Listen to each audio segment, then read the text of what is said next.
ప్రభునామ స్తోత్రం. దేవుని మహాకృపను బట్టి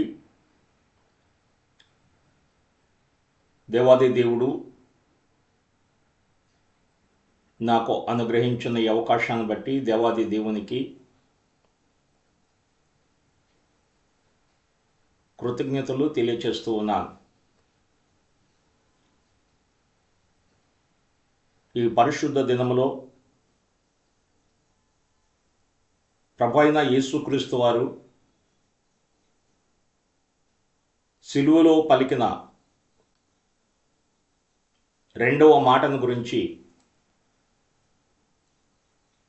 మనము ధ్యానించబోతున్నాం. మొదటిగా లేఖనములలో నుండి కొన్ని వాక్యాలు మనము చదువుదాం. లూకా సువార్త 23వ అధ్యాయం 42-43 వచనాలు. ఆయనను చూచి, యేసు, నీవు నీ రాజ్యములోనికి వచ్చినప్పుడు నన్ను జ్ఞాపకము చేసుకొనుమని మనెను. 43వ వచనం. అందుకైన వానితో, నేడు నీవు నాతో కూడా పరదేశులో ఉందువని నిశ్చయముగా నీతో చెప్పుచున్నానెను. దేవుని బిడ్డలరా,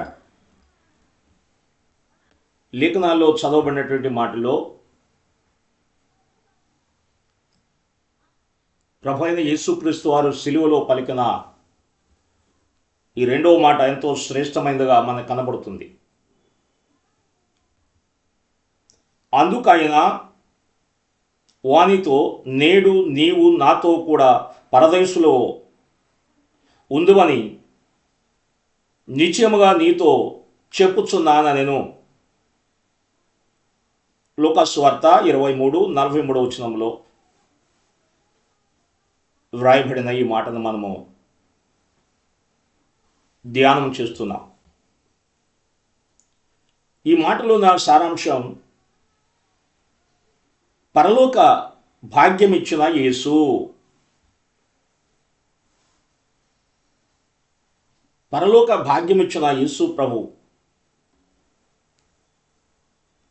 ఆయనతో కూడా సిలువేయబడిన వారును ఆయనను అపహసించినట్లుగా మనం చూస్తున్నాం.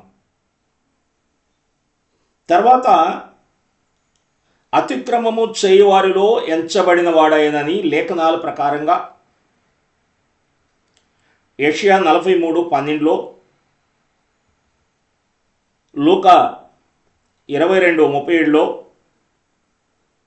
రాయబడినట్లు మత్తయి, లూకా సువార్త, మార్కు, యోహాను సువార్తలో వారిని గురించి వ్రాయబడింది. బందిపోటు దొంగలని, నేరస్తులని, మొదటివాడు రెండవవాడని, ఈ విధంగా ప్రభువారితో పాటు సిలువేయబడినటువంటి ఇద్దరు దొంగలను గురించినటువంటి విషయాలు మనకి తెలియజేయబడుతూ ఉన్నాయి. దేవుని బిడ్డలారా, ఇక్కడ ఇద్దరు నేరస్తులు.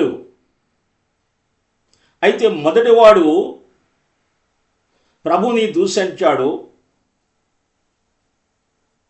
అయితే రెండోవాడు ఎవరైతే ప్రభువుని దూషిస్తున్నాడో ఆ మొదటివాడిని గద్దించినట్లుగా కనబడుతుంది. మనము చేసిన తప్పుకు శిక్షను మనం అనుభవిస్తున్నాం. మనము చేసిన తప్పుకు ఫలాన్ని మనం పొందుతున్నాం. ఈయనైతే ఏ తప్పు చేయలేదు, ఈయన నీతిమంతుడు అని రెండోవాడు గుర్తించి ప్రభు పక్షంగా మాట్లాడుతూ ఉన్నట్లు మనం చూస్తాం దేవుని వాక్యంలో.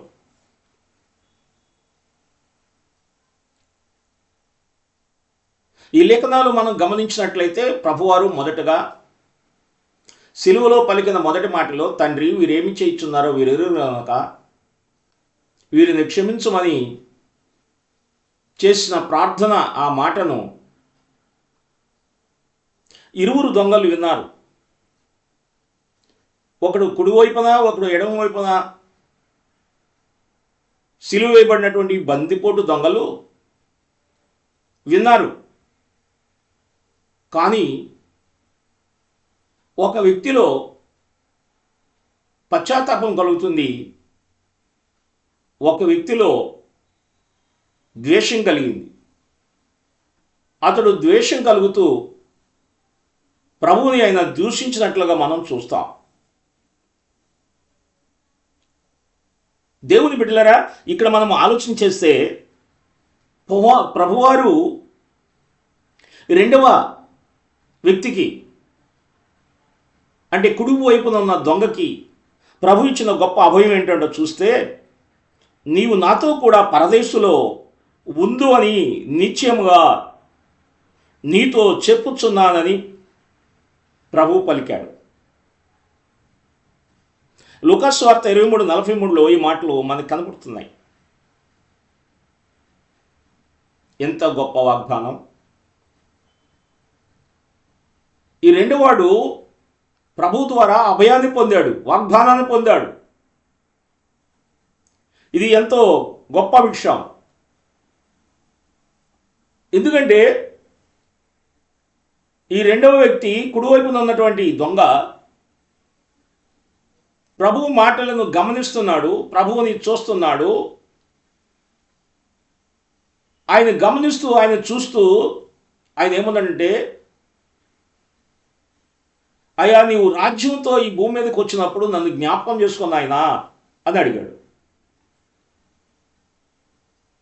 అంటే యేసు ప్రభువుకి ఒక రాజ్యం ఉందని, ఆయన మరలా ఈ భూమి మీదకి రాబోతున్నాడని,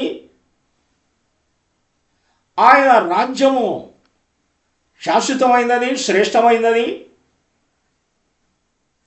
ఆ విషయాన్ని ఈ రెండవ వ్యక్తి, కుడివైపున ఉన్నటువంటి దొంగ గుర్తించాడు. అందుకనే అతడు పలికినటువంటి మాట ఏం చెప్తున్నాడు యేసు ప్రభుతో అనే మాటను మనము ఆలోచన చేస్తే, ఆయన తన రాజ్యంతో ఈ లోకానికి వస్తాడని ఆయన గుర్తించాడు. యేసు, నీ రాజ్యంలోనికి వచ్చినప్పుడు నన్ను జ్ఞాపకం చేసుకో నాయనా, నీ రాజ్యంతో వస్తావే ఈ భూమి మీదకి, అప్పుడు నన్ను జ్ఞాపకం చేసుకో అని పలుకుతున్నప్పుడు ప్రభువు సిలువలో ఉండి వేదన పడుతూ, బాధను అనుభవిస్తూ, ఆ సమయంలో ఈ రెండవ దొంగకి అతనిలో ఉన్న పరివర్తన, అతనిలో కలిగిన మార్పు, అతనిలో ఉన్నటువంటి పరిస్థితిని గమనించి ప్రభు అంటున్నాడు, నీవు నాతో కూడా పరదేశంలో ఉందని నిశ్చయముగా నీతో చెప్పుచున్నానని పలికినట్లుగా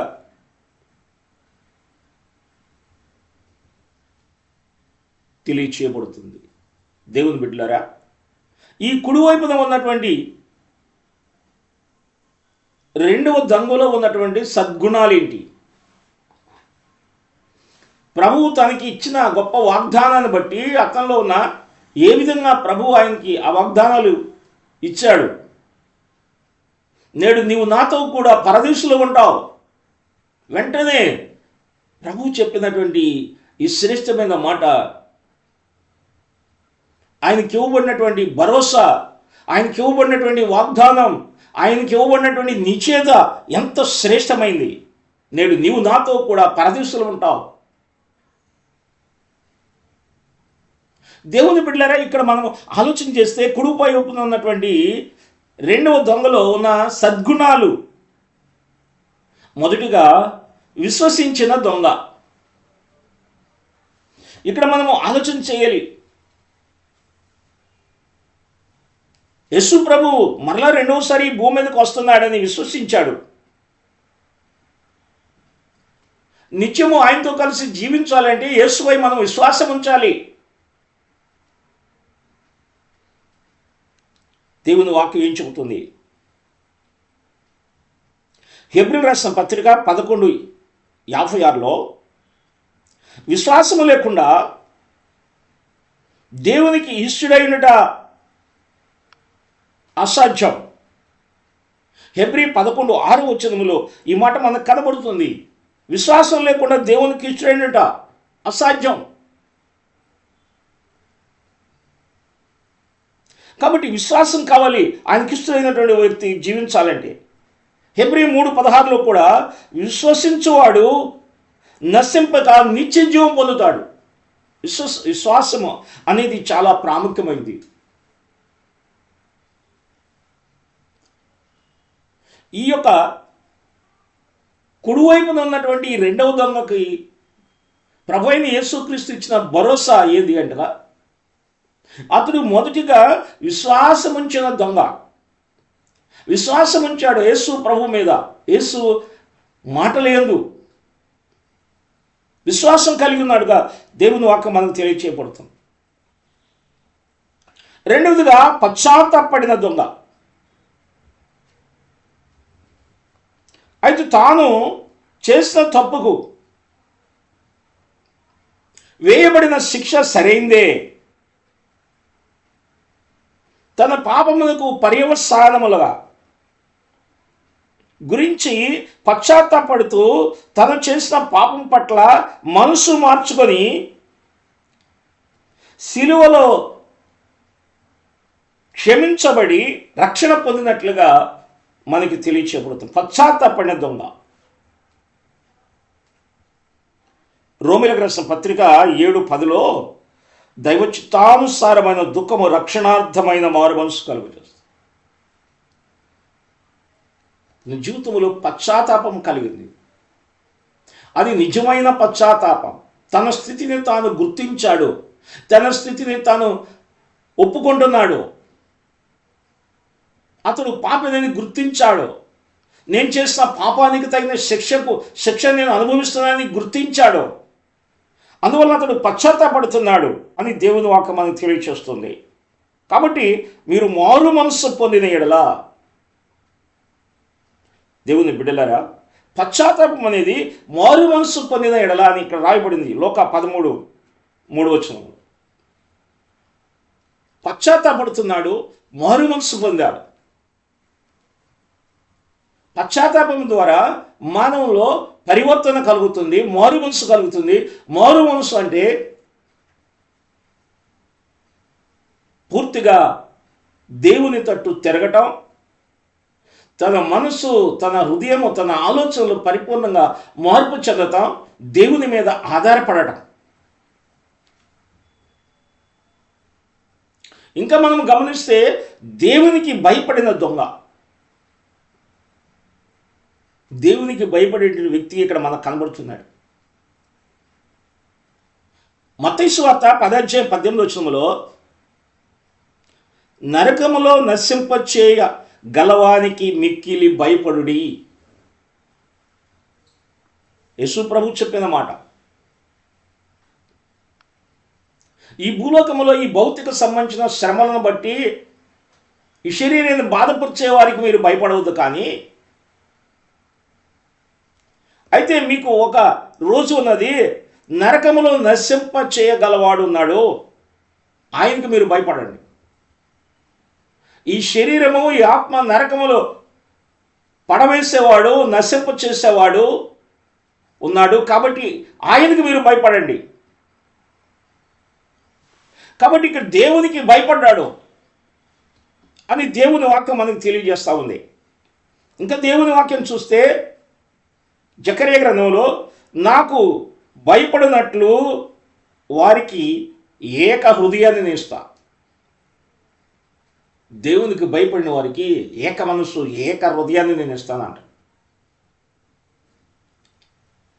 ఈ రెండవ దొంగ దేవునికి భయపడినప్పుడు తన మనసులో ఒక స్థిరత్వం కలిగింది, తన హృదయంలో మార్పు కలిగింది, తన జీవితంలో పశ్చాత్తాపడి మారు మనసు అనుభవంలోనికి వచ్చాడు. దేవుని తట్టు పరిపూర్ణంగా చూస్తూ ఉన్నాడు. యేసు వైపు చూసి అతని జీవితంలో ఒక నూతన కార్యము జరిగినది అని మనం అర్థం చేసుకోవాలి.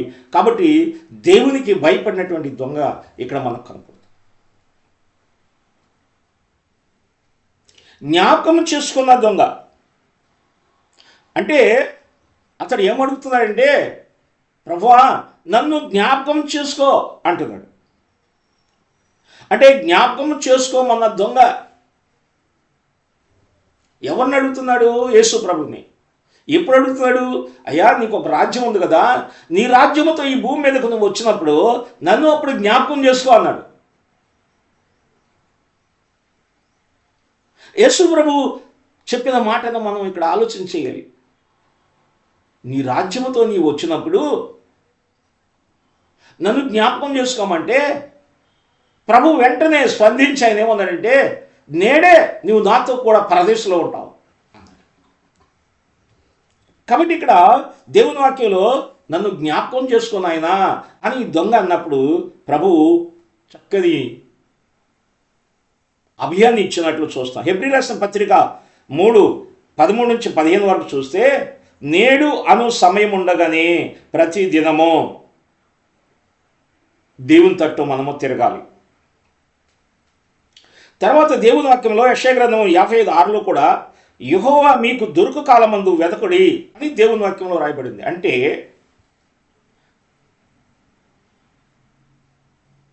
కుడివైపున ఉన్నటువంటి ఈ రెండవ దొంగ ప్రభువుని వేడుకున్న విషయాన్ని నన్ను జ్ఞాపకం చేసుకున్న ఆయన అని అడిగాడు. ఎంత గొప్ప విషయం! నీవు నన్ను జ్ఞాపకం చేసుకున్న ఆయన, నీ రాజ్యముతో నీవు వచ్చినప్పుడు నన్ను జ్ఞాపకం చేసుకున్న ఆయన అని అడిగినట్లు మనం చూస్తాం. కాబట్టి వెంటనే అతడు స్పందించాడు.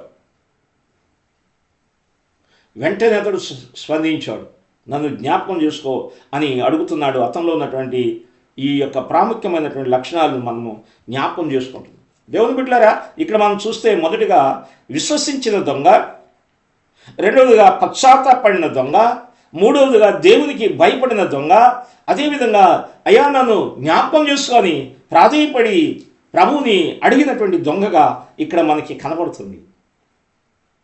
అయితే ప్రభువు ఇచ్చిన గొప్ప వాగ్దానం ఏంటి? ఎఫెసీ రాసిన పత్రిక 2:8 ఉంది, రక్షణ వాగ్దానం పొందినటువంటి దొంగ. రక్షణ గురించినటువంటి వాగ్దానాన్ని పొందుకున్నాడు, రక్షణ గురించినటువంటి నిశ్చయతను పొందుకున్నాడు అనేది దేవుని వాక్యం మనకు తెలియజేస్తూ ఉంది. దేవుని బిడ్డలారా, కీర్తనలు 12:5 ఉంది, రక్షణ కోరుకుని వారికి నేను రక్షణ కలుగు చేసేదను. ఇక్కడ మనం ఆలోచన చేయాలి. రక్షణ కోరుకునే వారికి నేను రక్షణ కలుగు చేస్తా అంటే రక్షణ గురించి నీకు కోరిక ఉండాలి, ఆశ ఉండాలి. రక్షణ గురించినటువంటి కోరిక నీకు ఉండాలి. కాబట్టి ఇక్కడ ఏమన్నాడంటే, రక్షణ కోరుకున్న వారికి నేను రక్షణ కలుగు చేస్తాను. కీర్తనలు 61:1లో కూడా ఆయన వల్లనే మనకి రక్షణ, యేసుక్రీస్తు వల్లనే మనకి రక్షణ. కీర్తనలు 46:3 కూడా రాజుల చేతనైనను నరుల చేతనైనను రక్షణ కలగదు, దేవుని ద్వారా రక్షణ కలుగుతుంది.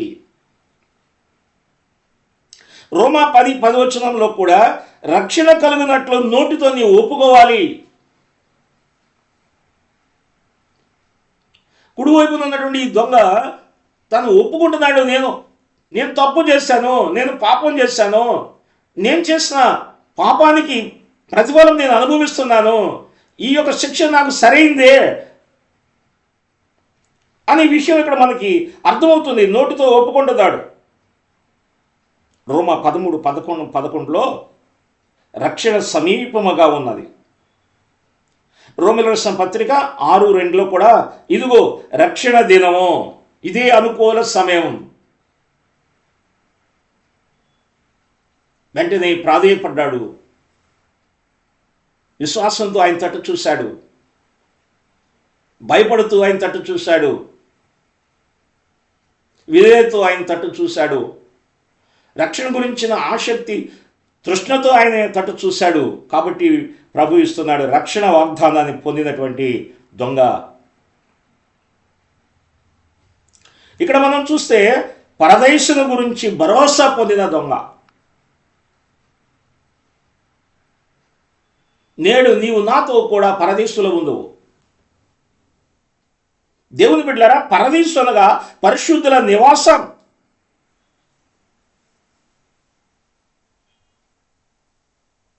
శరీర పునరుద్ధానము కొరకు ఆత్మలు కనిపెట్టు స్థలము. కొరింథీయులకు రాసిన 2వ పత్రిక 12:2, 4 కూడా, ప్రకటన 2:7 కూడా ఈ విషయాలు మనకి రాయబడి ఉన్నాయి. పరదేశులో ఉండేటువంటి వారు సదాకాలము క్రీస్తుతో కూడా ఉంటారు. నిత్య విశ్రాంతిలో వాళ్ళు పాల్గొంటారు.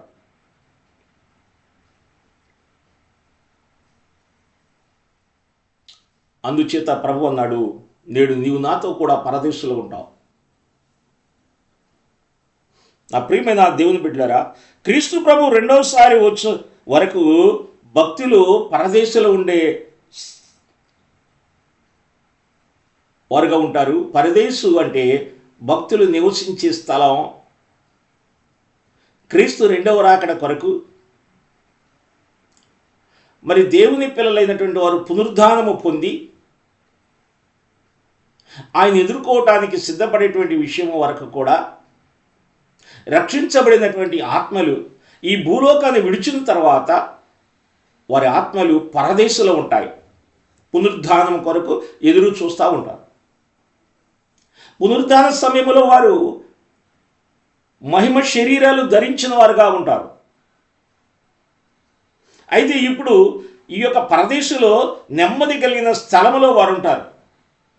ఎవరంటే రక్షించబడిన వారి యొక్క ఆత్మలు. పరదేశంలో వారు నెమ్మదిగా ఉంటారు. ప్రభువారు రెండవ రాకడ సమయంలో ఆయన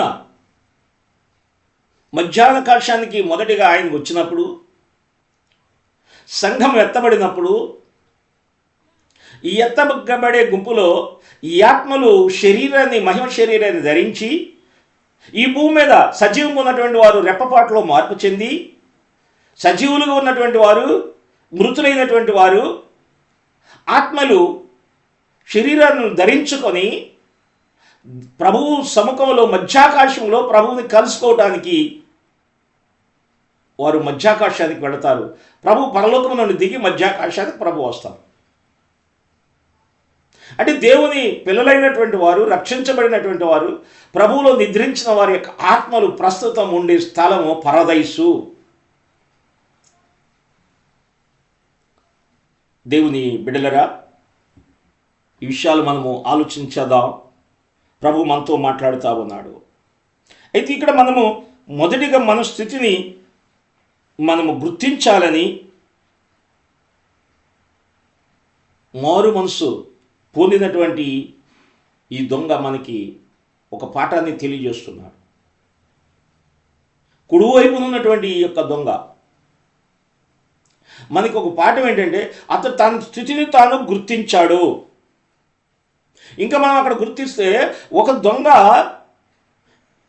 అంధకారంలోకి తన ఆత్మ వెళ్ళిపోయింది, ఒక దొంగ ఆత్మ పరదేశుకు వెళ్ళింది. ఒక దొంగ ఆత్మ అంధకారంలోకి వెళ్ళింది, అతడు ప్రభువు మాటలను తిరస్కరించాడు. ఒక దొంగ ఆత్మ పరదేశుకి, నెమ్మది కలిగినటువంటి ప్రదేశానికి వెళ్ళింది. ఒక దొంగ అంటే మొదటి దొంగ శరీర రక్షణ కోరుకున్నాడు. రెండవ దొంగ కుడివైపున ఉన్నటువంటి వాడు ఆత్మరక్షణను కోరుకున్నాడు. మొదటి దొంగ కూడా నీవు విడిపించుకొని నీవు సిలువ నుండి దిగి మమ్మల్ని కూడా రక్షించవచ్చు కదా అంటాడు. ఈ భౌతికమైన విడుదల కోసం కోరుకుంటాడు ఆ శరీర మరి అనుసరుడైనటువంటి యొక్క దొంగ. అతడు ఆధ్యాత్మికమైన రక్షణ గురించినటువంటి ఆ తృష్ణ లేదు. ఈ భౌతిక సంబంధించినటువంటి సుఖం కోసమో లేకపోతే ఈ భౌతిక సంబంధించినటువంటి విడుదల కోసం అతడు కోరుకున్నాడు కానీ అతడు ప్రభువుని తృణీకరించాడో చివరికి అంధకారంలోనికి అతని ఆత్మ వెళ్ళింది. ఒక వ్యక్తి రెండవ దొంగ కుడివైపు ఉన్నటువంటి దొంగ అయితే అతడు ఆత్మరక్షణ కోరుకున్నాడు. ఈ భూలోకంలో నాకు విడుదల, ఈ భూలోకంలో నాకు క్షేమం, ఈ భూలోక సౌఖ్యాల గురించి కదా అతడు అడిగింది. ఏమన్నాడంటే, అయ్యా ఎట్లాగో నేను ఇంకా కొద్ది సమయంలో చదివబోతున్నాను, కానీ నీకు ఒక రాజ్యం ఉందే, నీవు మళ్ళా ఈ భూమి మీదకి రాబోతున్నావే, నీవు నీ యొక్క ప్రజలతో నీ మరి వచ్చినప్పుడు ఈ రాజ్యములకు వచ్చినప్పుడు నన్ను ఒకసారి జ్ఞాపకం చేసుకున్నాయన అని అడిగాడు. తన విశ్వాసంతో అడిగిన దానికి యేసయ్య భరోసా ఇచ్చాడు. నేడే నీవు నాతో కూడా పరదేశంలో ఉంటావు, నా రాజ్యాన్ని నువ్వు స్వతంత్రించుకుంటావు. అదే కాదు, ఒకవేళ ఈ దొంగ అనుకోవచ్చు, ఈ రెండవ దొంగ కుడివైపు ఉన్నటువంటి వాడు, ఆయన రాజ్యం వచ్చినప్పుడు నన్ను జ్ఞాపం చేసుకుంటే చాలే, అప్పుడు నాకు విడుదల దొరుకుద్దేమో అనుకున్నాడేమో. కానీ అతనికి వెంటనే విడుదల దొరికింది. ప్రభు సముఖానికి పరదేశకు వెళ్ళాడు.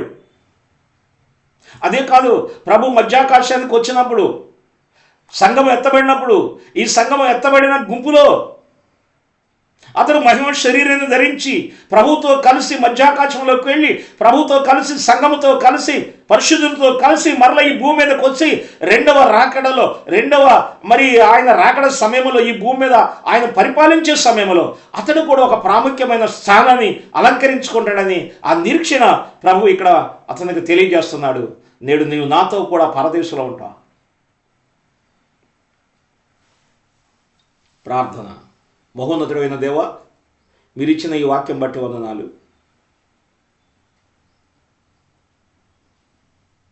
మీరు సిలువేయబడినప్పుడు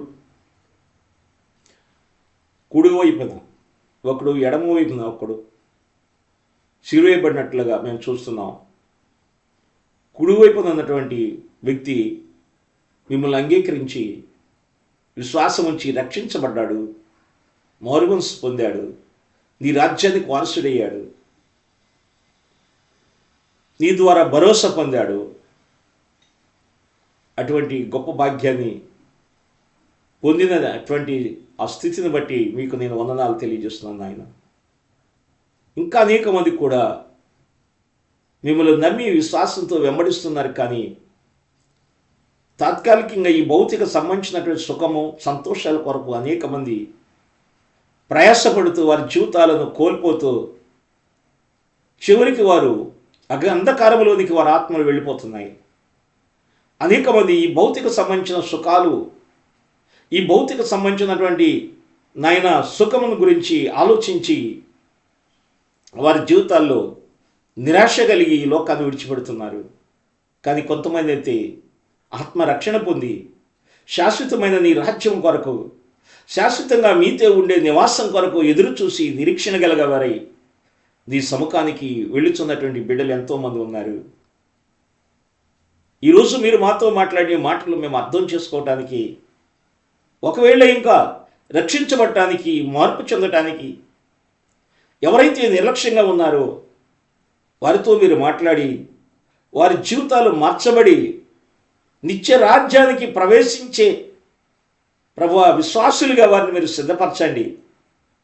నీ కృప వారి మీద ఉంచమని, విన్న మాటలు మా హృదయాలలో పల్లెపు చేసి ఆశీర్వదించమని యేసు నామములో అడుగుచున్నాము తండ్రి, ఆమేన్. తండ్రి యొక్కయు కుమారుని యొక్కయు పరిశుద్ధాత్మ సహవాసము సన్నిధి దేవుని మాటలు వినుచున్న బిడ్డలందరికీ తోడుగా ఉండి వారి హృదయములలో దేవుని వాక్యమును ఫలింపచేయును గాక. ఆమేన్. అందరికీ వందనములు.